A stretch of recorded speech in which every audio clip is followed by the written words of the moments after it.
Gaslighting. Gaslighting is when someone tries to make you doubt your own thoughts or feelings by lying or denying the truth. The term originates from the 1938 play Gaslight, where a husband deceives his wife into thinking she is going mad by dimming the gas lights in their house, and then denying that the lights are flickering when she mentions it. You plan a dinner with a friend, but when the day comes, he say, "I never agreed to that. You always get things mixed up." You feel confused and wonder if you really did make the plans. Guilt tripping. Guilt tripping is an effort by someone else to control your behavior by making you feel regret and think negatively about yourself if you don't do what they tell you to do. It's effective simply because we don't want to disappoint important people in our lives. Imagine you ask a classmate for assistance with a project. Your classmate is busy and can't help. You then remark, "I thought friends were meant to help each other. I guess I shouldn't have counted on your support." In this scenario, you are attempting to make your classmate feel guilty for not offering help. You suggest that not stepping in means they aren't a good friend. This type of comment pressures your busy classmate to feel remorseful about their decision, even though they needed to concentrate on their own task. Triangulation. Triangulation occurs when two people get into an argument or disagreement, typically the abuser and the victim.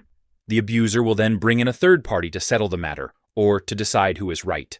However, the abuser makes sure the third party will side with them by either choosing someone they know will agree with them or framing the disagreement in terms most favorable to their side. Triangulation is used to silence the victim by making them feel like their position is unreasonable. Blame shifting. Blame shifting is a form of emotionally abusive behavior in which someone avoids taking responsibility for their own problems by constantly blaming others or anything they can think of. A blame shifter will do something wrong or inappropriate and seek alibis for their actions, evading ownership of their behavior.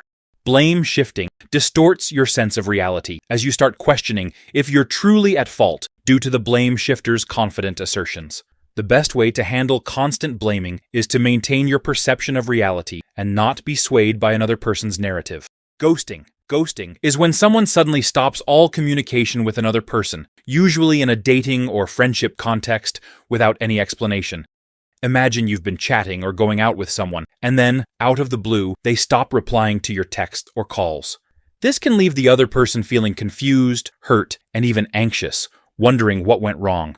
Ghosting often happens in dating, but can also occur in friendships. While some people think it's an easy way to avoid awkward conversations, it can be really painful for the person left in the dark. Changing the subject. Topic changes are a normal part of conversations, but a manipulator uses this passive-aggressive tactic to punish a person or make them feel devalued.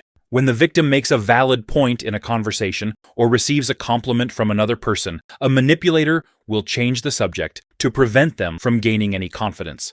An emotional manipulator does this to make sure the victim feels like they cannot get praise from any source other than the manipulator, and to have the victim question their own abilities and intelligence. Isolation. Isolation is a manipulation tactic where someone tries to separate a person from their support system, friends, family, or community. This can happen subtly, like planting doubts about others' intentions, or more overtly, by discouraging contact with loved ones. The goal is to make the target feel alone and dependent on the manipulator, which can increase control. When isolated, individuals may start doubting their own perceptions, leading to a diminished sense of self-worth. This tactic can be particularly damaging, as it erodes trust in external relationships, making it hard for the victim to seek help or recognize the manipulation.